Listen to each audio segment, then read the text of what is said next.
নমস্কার, শুরু করছি প্যারালাল ঝলক। আপনাদের সাথে রয়েছি আমি উর্না। আপনারা এই প্রথম দেখছেন ডিজিটাল মিডিয়ায় বাংলায় খেলার খবরের বুলেটিন। ভারতীয় ও আন্তর্জাতিক ফুটবলের যাবতীয় খবর নিয়ে আপনাদের জন্য আমাদের বিশেষ সেগমেন্ট খেল সকার। দল বদলে বিদেশি ফুটবলার রিক্রুটের জন্য বড় বাজেট অ্যালট করেছে ইস্টবেঙ্গল ম্যানেজমেন্ট। তার প্রথম পদক্ষেপ হিসেবে বৃহস্পতিবার ইস্টবেঙ্গলের ফুটবল ডিরেক্টর থাংবই সিংটোকে পাঠানো হলো সৌদি আরবে। লাল হলুদের নজরে এবার সৌদি প্রো লিগ। শোনা যাচ্ছে সৌদি প্রো লিগের ম্যাচ দেখবেন সিংটো, তবে শুধু ম্যাচই দেখবেন না, কথা বলবেন টার্গেট করা ফুটবলারদের এজেন্সির সঙ্গেও। আসলে এ মরশুমে যে সিভি ও ভিডিও ক্লিপস দেখে বিদেশি ফুটবলার রিক্রুট করতে চাইছে না লাল হলুদ, তারা ফিরে যাচ্ছে সেই পুরনো স্টাইলে। যেভাবে বিদেশে গিয়ে ফুটবলারদের খেলা দেখে প্লেয়ার রিক্রুট হতো, সেই স্ট্র্যাটেজিতেই কাজ করছেন থাংবই সিংটো। আগে ফুটবলারদের খেলা দেখে পছন্দ হলে তারপরই সেই ফুটবলারের এজেন্সির সঙ্গে যোগাযোগ করবেন থাংবই। শোনা যাচ্ছে এ মরশুমে নাকি এক লিগে একই টিমে খেলার ফুটবলারদের টার্গেট করছে ইস্টবেঙ্গল। এখন দেখার সেভাবে ফুটবলার তুলতে পারে কিনা লাল হলুদ। তবে এবার যে ইস্টবেঙ্গলের first target Saudi pro league, তা বলার অপেক্ষা রাখে না। ইস্টবেঙ্গলে এবার বড় চমক। ইউরো কাপে দুর্দান্ত পারফরমেন্স করা তারকা ফুটবলারের দিকেই নাকি হাত বাড়াচ্ছে লাল হলুদ। আইসল্যান্ডের অধিনায়ক জোয়ান গুডমনসনকে নাকি প্রস্তাব দিতে চলেছে ইস্টবেঙ্গল। 34 বছরের এই box to box midfielder 2016 Euro ইংল্যান্ডকে হারিয়ে আইসল্যান্ডকে তুলেছিলেন কোয়ার্টার ফাইনালে। এমনকি 2018 রাশিয়া বিশ্বকাপেও আইসল্যান্ডের 23 জনের স্কোয়াডে ছিলেন গুডমনসন। চেলসি, ফুলহামের মতো ক্লাব থেকে ইউথ ফুটবল খেলা এই আইরিশ মিডিও এখন রয়েছেন সৌদি আল ওরবাতে। খেলছেন ক্রিশ্চিয়ানো রোনাল্ডোদের বিরুদ্ধে সৌদি প্রো লিগ। তবে আল ওরবার সঙ্গে চুক্তি শেষ হচ্ছে তার। আর এদিকে বৃহস্পতিবার এই আল ওরবার খেলা দেখতেই নাকি সৌদি আরবের রাজধানী রিয়াদে পৌঁছে গেছেন ইস্টবেঙ্গলের ফুটবল ডিরেক্টর থাংবই সিংটো। জোয়ান গুডমনসনের মার্কেট ভ্যালু এখন 6.4 কোটি। তবে ইস্টবেঙ্গল নাকি টাকার কথা না ভেবে এ মরশুমে গেম চেঞ্জার ফুটবলার চাইছে। এখন দেখার শেষ পর্যন্ত কি হয়। ইস্টবেঙ্গল কোচ অস্কার বুজো চাইছেন লাল হলুদের উইংটাকে শক্তপোক্ত করতে। শুধু বিদেশি নয়, দেশীয় উইঙ্গারদেরও টার্গেট করছে লাল হলুদ। ইস্টবেঙ্গল কোচের লিস্টে নাকি নাম রয়েছে আব্দুল রবি, ইরফান ইয়াদি এবং জিতিন এমএসের। শোনা যাচ্ছে সেই মতো তাদের সঙ্গে কথাবার্তাও বলেছেন থাংবই। তবে ইরফান ইয়াদির সঙ্গে কথা অনেক দূর এগোলেও এখন নাকি চেন্নাইন এফসি তার সঙ্গে চুক্তি বাড়ানোর প্রক্রিয়া শুরু করে দিয়েছে। শোনা যাচ্ছে ইরফানের সঙ্গে 3 বছরের চুক্তি করতে চলেছে চেন্নাইন, যদিও এখনও আশা ছাড়েনি লাল হলুদও। এদিকে হায়দ্রাবাদ এফসির আব্দুল রবি আর নর্থ ইস্টের জিতিন এমএসের সঙ্গেও নাকি কথা চালাচ্ছে লাল হলুদ। এখন দেখার শেষ পর্যন্ত কাদের জালে তুলতে পারে ইস্টবেঙ্গল ম্যানেজমেন্ট। আইএসএলের এক তারকা ডিফেন্ডারকে প্রস্তাব দিল ইস্টবেঙ্গল, যদিও প্রাথমিক পর্যায়ে কথাবার্তা হয়েছে। আসলে এ মরশুমে দল গঠনে ভারতীয় ফুটবলারদের উপরই জোর দিচ্ছে লাল হলুদ, কিন্তু সমস্যা একটাই, বেশিরভাগ ফুটবলারেরই চুক্তি রয়েছে অন্য ক্লাবের সঙ্গে। তাই ভারতীয় ভালো মানের ফুটবলার পেতে লোন ডিল আর সোয়াপ ডিলের উপর ভরসা করতে হচ্ছে তাদের। শোনা যাচ্ছে লালচং নুঙ্গাকে নাকি অন্য ক্লাবে পাঠাতে চলেছে ইস্টবেঙ্গল। আর সেন্ট্রাল মিডফিল্ডে পাঞ্জাব এফসির নিখিল প্রভুকেও নেয়ার ব্যাপারে নাকি কথাবার্তা চালাচ্ছে লাল হলুদ। শোনা যাচ্ছে কথা অনেক দূরই এগিয়েছে। এখন দেখার শেষ পর্যন্ত তাকে নিয়ে আসতে পারে কিনা ইস্টবেঙ্গল। এবার কি আই লিগে খেলতে দেখা যাবে সাউল ক্রেসপোকে? সম্ভাবনা অনেকটা সেরকমই। আসলে ইস্টবেঙ্গল কোচ যে তাকে দলে রাখতে চাইছেন না, তা তিনি পরিষ্কার করে দিয়েছেন ম্যানেজমেন্টের কাছে। কিন্তু ক্রেসপোর যে এখনও চুক্তি রয়েছে লাল হলুদের সঙ্গে, আর তাকে ছেড়ে দিতে গেলে যে অঙ্কের টাকা দিতে হবে, সেটা বেশ ভাবাচ্ছে ইস্টবেঙ্গল ম্যানেজমেন্টকে। তাই তাকে লোন দিলে নাকি অন্য ক্লাবে খেলতে পাঠানোর পরিকল্পনা নিয়েছে ইস্টবেঙ্গল। কিন্তু ক্রেসপোর সম্প্রতি পারফরমেন্স আর চোট প্রবণতার জন্য আইএসএলের কোনো ক্লাবই তাকে নিতে আগ্রহ দেখায়নি। তাই অগত্যা আই লিগ ক্লাবের সঙ্গে কথা চালাচ্ছে লাল হলুদ। সাউল ক্রেসপোকে আই লিগ ক্লাবে নাকি লোনে পাঠানোর পরিকল্পনা রয়েছে তাদের। শোনা যাচ্ছে এক আই লিগ ক্লাবের সঙ্গে কথাও হয়েছে ইস্টবেঙ্গলের। এখন দেখার ক্রেসপো আইএসএল ছেড়ে আই লিগে খেলতে চান নাকি ইস্টবেঙ্গলের সঙ্গে সমঝোতার রাস্তায় হাঁটেন। কলকাতা ছাড়লেন রিচার্ড সেলিস। ইস্টবেঙ্গলের মরশুম শেষ। ব্যর্থতা ভুলে পরের মরশুমের জন্য নতুন করে ঘর গোছানোর পরিকল্পনা এখন থেকেই শুরু করে দিয়েছে লাল হলুদ ম্যানেজমেন্ট। গত মরশুমে সংক্ষিপ্ত সময়ের জন্য রিচার্ড সেলিসের সঙ্গে চুক্তি করেছিল ইস্টবেঙ্গল।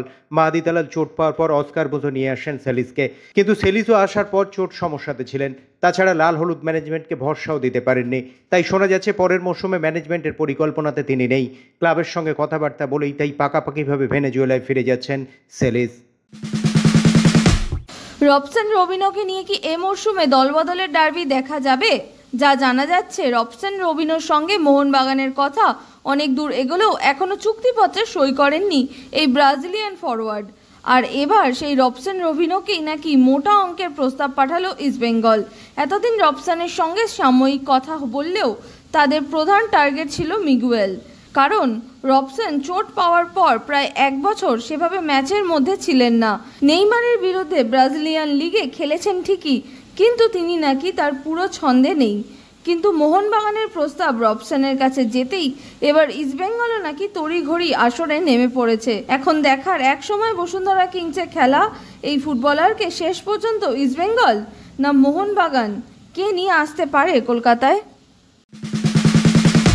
বেঙ্গালুরু এফসি ডিফেন্ডার নাওরেম রোশন সিংকে নেওয়ার ব্যাপারে আগ্রহ দেখিয়েছে মোহনবাগান সুপার জায়ান্ট, আর তাকে নাকি নেওয়ার ব্যাপারে কথা অনেক দূরই এগিয়ে গিয়েছিল। কিন্তু বাধা হয়ে দাঁড়িয়েছে একটা বিষয়। বেঙ্গালুরু এফসির সঙ্গে এখনও 1 বছরের চুক্তি রয়েছে নাওরেমের। তাকে লোনে মোহনবাগানে পাঠানোর ব্যাপারে বিএফসি যে পরিমাণ অর্থের কথা বলেছে সেটা দিতে রাজি নয় মোহনবাগান ম্যানেজমেন্ট। তাই আপাতত নাওরেম রোশন সিংয়ের ব্যাপারে ধীরে চলো নীতি নিয়েছে সবুজ মেরুন। আগে তারা অন্য অপশনগুলো দেখে নিতে চাইছেন। গ্রেগ স্টুয়ার্টকে কি এবার চেন্নাইন এফসিতে খেলতে দেখা যেতে পারে? যদিও মোহনবাগানের এই ফুটবলার বলেছিলেন ভারতে খেললে তিনি খেলবেন সবুজ মেরুন জার্সিতেই, কিন্তু এখন যা পরিস্থিতি, কোনার শিল্ড সম্ভবত এই মরশুমে চেন্নাইন এফসি ছাড়তে চলেছেন। আর গ্রেগ স্টুয়ার্টকে নিতে আগ্রহ দেখাচ্ছেন চেন্নাইন কোচ ওয়েন কোয়েল। তিনি নিজেই নাকি কথা বলছেন স্টুয়ার্টের সঙ্গে। এর আগে জামশেদপুরে কোয়েলের কোচিংয়েই খেলেছেন স্টুয়ার্ট, তাই আরও একবার তাকে নিতে মরিয়া চেষ্টা চালাচ্ছেন চেন্নাইন এফসির কোচ। যদিও বিদেশের বেশ কিছু ক্লাবের অফার রয়েছে তার কাছে। এখন দেখার মোহনবাগানের প্রাক্তন হতে চলা গ্রেগ চেন্নাইয়ের পথে হাঁটেন কিনা। বৃহস্পতিবার দুপুরে ভুবনেশ্বর থেকে কলকাতায় ফিরল মোহনবাগান দল। গোয়ার কাছে সুপার কাপ সেমিফাইনাল হেরে মরশুম শেষ মোহনবাগানের। এবার ফুটবলারদের ঘরে ফেরার পালা। বৃহস্পতিবারই বাড়ি ফিরে যাচ্ছেন ভিন রাজ্যের ফুটবলাররা। বিদেশিদের মধ্যে রয়েছেন শুধু নুনো রেইস, তিনিও বৃহস্পতিবার রাতের মধ্যেই কলকাতা ছাড়ছেন। সর্বভারতীয় ফুটবল ফেডারেশনের বার্ষিক পুরস্কার বিতরণী অনুষ্ঠানে জীবনকৃতি সম্মান পাচ্ছেন কোচ রঞ্জন চৌধুরী। ভারতীয় ফুটবলে তার অবদানকে সম্মান জানাতেই এই সিদ্ধান্ত এআইএফএফের। দীর্ঘদিন ধরে ভারতীয় ফুটবলে কাজ করে চলেছেন এই কোচ, তার কাজকেও সম্মান জানাতে চায় এআইএফএফ। শুক্রবার ভুবনেশ্বরে ওড়িশা স্টেট কনভেনশন সেন্টারে অনুষ্ঠিত হবে এআইএফএফের বার্ষিক পুরস্কার বিতরণী অনুষ্ঠান। আই লিগ চ্যাম্পিয়ন কে, সেই নিয়ে বিতর্কের মাঝেই আই লিগ সেরাদের তালিকা ঘোষণা করল এআইএফএফ। 17টি গোল করে লিগের সেরা ফুটবলার হয়েছেন শ্রীনিধি ডেকান এফসির ফরওয়ার্ড ডেভিড কাস্টানেডা মুনোজ। সেরা গোলকিপার খেতাব জিতেছেন নামধারী এফসির জসপ্রীত সিং। এদিকে লিগের সেরা কোচ হিসেবে সৈয়দ আব্দুল রহিম পুরস্কার জিতেছেন চার্চিল ব্রাদার্সের head coach Dimitris Dimitriou. Fair play পুরস্কার পেয়েছে ডেম্পো। ম্যাচ আয়োজনে সেরা ক্লাব হয়েছে গোকুলাম কেরালা এফসি। বৃহস্পতিবার থেকে শুরু হয়ে গেল জেলা লিগ। প্রথম ম্যাচেই বরানগরকে 2-1 গোলে হারালো শ্যামনগর তরুণ সংঘ। শ্যামনগরের হয়ে জোড়া গোল করেন রাজন বর্মন। এদিন বরানগর স্পোর্টিং ক্লাবের মাঠে বসেছিল চাঁদের হাট। কলকাতার 3 প্রধানের কর্তারাই হাজির ছিলেন। মোহনবাগান থেকে ছিলেন সচিব দেবাশিস দত্ত, ইস্টবেঙ্গল ক্লাব থেকে ছিলেন শীর্ষকর্তা দেবব্রত সরকার ও মোহামেডান থেকে ছিলেন কামার উদ্দিন। অনেকদিন পর একই মঞ্চে দেখা গেল সুব্রত ভট্টাচার্য এবং মনোরঞ্জন ভট্টাচার্যকে। এদিন আইএফের কর্মসমিতির কর্তারাও হাজির ছিলেন মাঠে। জেলা লিগ তো অনেক বছর ধরেই হচ্ছে। জেলা লিগ তো আর নতুন কোনো লিগ না। উত্তর চব্বিশ পরগনা জেলা লিগ, ব্যারাকপুর সাব ডিভিশনাল লিগটা খুব বিখ্যাত। সব বড় বড় প্লেয়াররা খেলেছেন, লেজেন্ডরা খেলেছেন। সাময়িক কিছু একটা ভাটা পড়ে গেছিল করোনা পরবর্তীকালে রেলিগেশন উঠে যাওয়া। তারপরে গত বছর অনেক কষ্ট করে আমরা শুরু করেছিলাম। আমরা শুরু করতে পেরেছি এবং চালাতে পারছি সব ক্লাবগুলোর সদিচ্ছা ছিল। আজকে তো বরানগর স্পোর্টিংয়ের কোনো তুলনাই হয় না। যেভাবে রঞ্জন ভট্টাচার্য আমাকে হেল্প করেছে, এত ভালো মাঠে একটা খেলা হলো, যত অতিথি এসছে সবাই খুশি। একটা বর্ণাঢ্য উদ্বোধন করলাম এই কারণে যে মানুষের দৃষ্টি আকর্ষিত হবে লিগে। হ্যাঁ, ইস্টবেঙ্গল, মোহনবাগান সবার কর্মকর্তারা এসেছিলেন, তারপরে সমস্ত লেজেন্ড প্লেয়াররা এসেছিলেন উত্তর চব্বিশ পরগনার, সব ভারতীয় দলের ক্যাপ্টেন থেকে আরম্ভ করে সবাই এসেছিলেন। এতে যা হবে, আমাদের জেলার বাচ্চারা খেলবে, যত বাচ্চারা খেলবে তত প্লেয়ার হবে। আমার লক্ষ্য জুনিয়র প্লেয়ার তুলে আনা, আমার লক্ষ্য উত্তর চব্বিশ পরগনা থেকে আবার ইন্ডিয়া টিম। আগামী 5 তারিখ থেকে 3 দিন 4 দিন অন্তর করে প্রতিটা ম্যাচ সবার খারাপ খেলা দিয়ে দেওয়া। চ্যাম্পিয়ন্স লিগ সেমিফাইনালের প্রথম লেগে বুধবার পিছিয়ে পড়েও 3-3 গোলে ইন্টার মিলানের বিরুদ্ধে ড্র করল বার্সেলোনা। প্রবল উত্তেজনাময় এই ম্যাচে ইন্টার প্রথমে 2 গোলে এগিয়ে গিয়েছিল। গোল করেছিলেন মার্কাস থুরাম এবং ডেনজেল ডামফ্রিজ। একক দক্ষতায় গোল করে স্কোর লাইন 2-1 করেন লামিনে ইয়ামাল।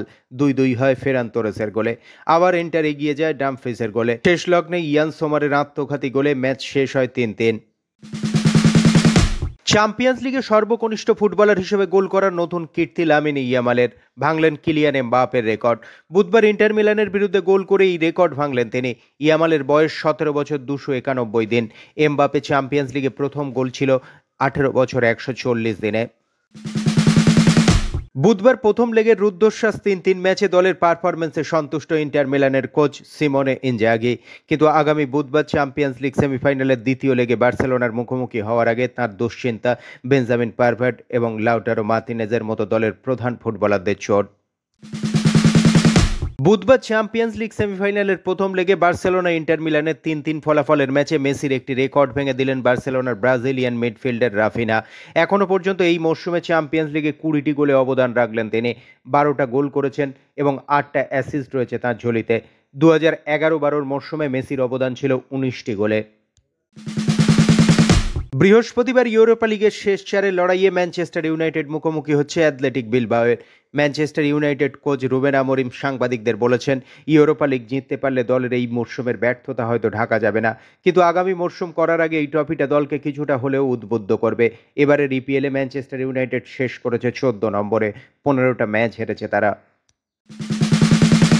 ইংল্যান্ডের মহিলা ফুটবল প্রিমিয়ার লিগের ফাইনালেও হার ম্যানচেস্টার ইউনাইটেডের। টানা 6 বার মহিলাদের সুপার লিগ চ্যাম্পিয়ন হলো চেলসি। বুধবার ফাইনালে তারা 1 গোলে হারালো ইউনাইটেডকে। গোল করেছেন লুসি ব্রোঞ্জ। ম্যানচেস্টার ইউনাইটেড শেষ করেছে লিগ টেবিলে 3 নম্বরে। এএফসি চ্যাম্পিয়ন্স লিগ থেকে ছিটকে গেলেন ক্রিশ্চিয়ানো রোনাল্ডো। তার দল আল নাসের বুধবার সেমিফাইনালে 3-2 গোলে হেরে গেল জাপানের কাওয়াসাকি ফ্রন্টেলের বিরুদ্ধে। কাওয়াসাকি ফ্রন্টেল ফাইনালে খেলবে সৌদি প্রো লিগের আরও একটি দল আল আহেলের বিরুদ্ধে। বিশ্বজুড়ে 22 গজের নানান রকম খবর, ক্রিকেটের সেই সমস্ত খবর নিয়ে আমাদের বিশেষ সেগমেন্ট লিগ ছক্কা।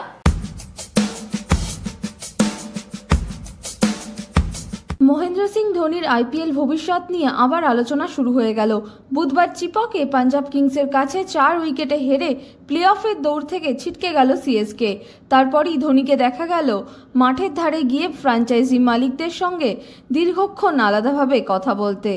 আর সেটা দেখেই শুরু হয়ে গেল গুঞ্জন। ম্যাচের পর ভাষ্যকারের প্রশ্নের উত্তরে মাহি জানান, আগামী বছর আইপিএলে খেলবেন কিনা তিনি জানেন না, আপাতত পরের ম্যাচ নিয়ে ভাবছেন। এরপরই জল্পনাটা আরও তীব্র হলো।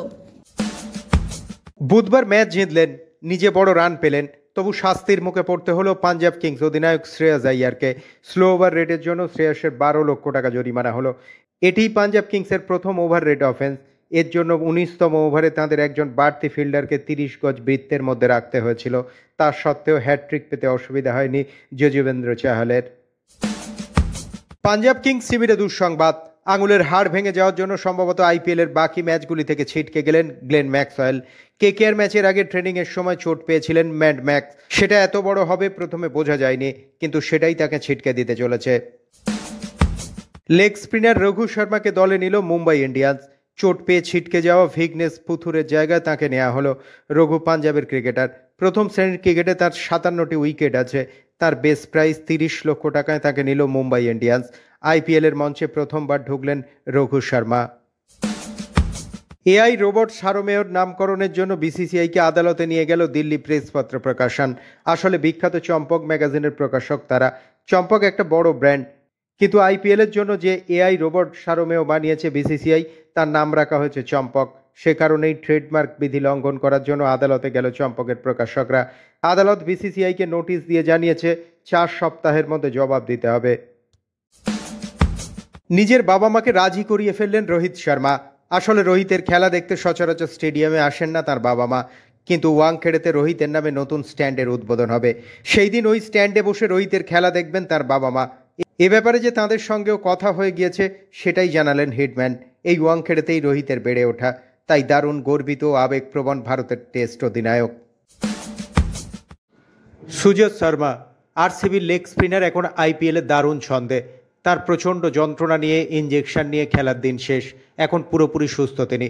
তাকে লন্ডনে পাঠিয়ে হার্ট নিয়ে অপারেশন করিয়ে সুস্থ করে তুলেছে তার ফ্র্যাঞ্চাইজি রয়্যাল চ্যালেঞ্জার্স বেঙ্গালুরু। তাই কৃতজ্ঞতায় মাথা ঝুঁকে আসে সুজেসের। 2023-এ তার আইপিএলে অভিষেক। 2 বছর ছিলেন কলকাতা নাইট রাইডার্সে, কিন্তু তাকে দীর্ঘদিন ধরে ভোগাচ্ছে হার্নিয়া। প্রচণ্ড যন্ত্রণা থেকে মুক্তি পেতে ইনজেকশন নিয়ে খেলতে হতো। এখন সুস্থ হয়ে ওঠার পর সুজয় জানাচ্ছেন, আমি খুশি, খুব খুশি। জানতাম আরসিবিতে আমার খেলার সুযোগ বেশি আছে। ইনজেকশন নিয়ে অনুশীলন করতাম, খুব সমস্যা ছিল। জানতাম না আমার সমস্যাটা আসলে কি। তারপর আরসিবি আমাকে লন্ডনে পাঠায়। আমি ভাগ্যবান যে এই ফ্র্যাঞ্চাইজিতে এসেছি, না হলে হয়তো এই যন্ত্রণা নিয়েই থাকতে হতো। আইসিসি ম্যাচ রেফারি হিসেবে অবসর নিলেন ডেভিড বোন। 14 বছর ধরে এই দায়িত্ব সামলানোর পথ থামলেন প্রাক্তন অজি ক্রিকেটার। চট্টগ্রামে বাংলাদেশ ও জিম্বাবুয়ের মধ্যে দ্বিতীয় টেস্টেই ছিল তার শেষ অ্যাসাইনমেন্ট। এবার ক্রিকেট অস্ট্রেলিয়ার বোর্ডে যোগ দেবেন বোন। 14 বছরে 87টি টেস্ট, 190টি একদিনের ম্যাচ এবং 119টি টি-20 ম্যাচে তিনি ম্যাচ রেফারির দায়িত্ব সামলেছেন। 2026 মহিলা টি-20 বিশ্বকাপ হবে ইংল্যান্ডে। ফাইনাল অনুষ্ঠিত হবে লর্ডসে। 12 জুন থেকে 5 জুলাই পর্যন্ত চলবে প্রতিযোগিতা। 7টি ভেন্যুতে হবে মোট 33টি ম্যাচ। অংশ নেবে মোট 12টি দল। 2টি গ্রুপে খেলা হওয়ার পর নকআউট পর্ব। ফুটবল ক্রিকেটের বাইরেও খেলার দুনিয়ায় রয়েছে আরো নানা রকমের খবর, আর সেই সব খেলার খবর নিয়ে আমাদের বিশেষ সেগমেন্ট উইং প্লে।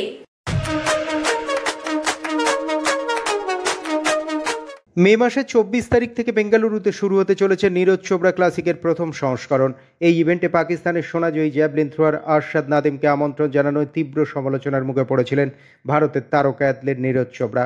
যদিও শেষ পর্যন্ত নাদিম এই ইভেন্টে অংশ নেবেন না বলেই জানিয়েছেন, কিন্তু নাদিম না আসলেও এই ক্লাসিকে অংশ নেবেন দুবারের বিশ্ব চ্যাম্পিয়ন অ্যান্ডারসন পিটার্স, 2016 অলিম্পিক্সের সোনাজয়ী থমাস রোলার এবং বর্তমানে বিশ্বের 1 নম্বর তারকা কার্টেন্স থমসন।